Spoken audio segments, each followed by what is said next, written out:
আক্কেল দাঁতের সমস্যা আমরা জীবনের কোনো না কোনো সময় সবাই ভুগেছি, কিন্তু আমরা ডাক্তারের কাছে যেতে ভয় পাই।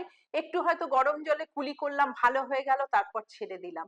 কিন্তু আমরা বলবো অবশ্যই আক্কেল দাঁতের সমস্যা নিয়ে আপনারা আমাদের কাছে অর্থাৎ ডেন্টাল সার্জনের কাছে আসবেন। আক্কেল দাঁত ওঠার বয়স হচ্ছে 18 থেকে 25, এই সময় থেকেই সমস্যাগুলো শুরু হয়।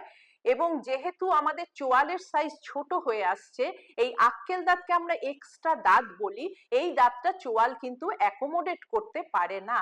তার ফলে কি হচ্ছে, এর জন্য পাশের দাঁত খারাপ হয়, দুটো দাঁতের মাঝখানে খাবার জমে, গালে ধাক্কা খায়, জিভে ধাক্কা খায়, খেয়ে সেখানে আলসার হয়। কেন, আমরা রাত্রে যখন ঘুমাই তখন জিভটা গিয়ে কিন্তু দাঁতের গায়ে গিয়ে পড়ে, এবং সেখানে জায়গা না থাকাতে আমাদের আস্তে আস্তে বিভিন্ন জায়গায় ঘষা খেয়ে খেয়ে, আর মুখের চামড়া অত্যন্ত নরম, তার ফলে আলসার হতে পারে। ভবিষ্যতে এটা রেখে দিলে বিভিন্ন সিস্ট টিউমার হতে পারে। সেই জন্য আপনাদেরকে সতর্ক করছি, আক্কেল দাঁতের সমস্যা হলেই আপনারা ডেন্টাল সার্জনের কাছে যান। আমরা খুব সুন্দরভাবে এটাকে রিমুভ করে দিতে পারি। তাতে আপনার চোয়ালের অন্য কোনো ক্ষতি হবে না, নার্ভের ক্ষতি হবে না, চোখের ক্ষতি হবে না। নমস্কার।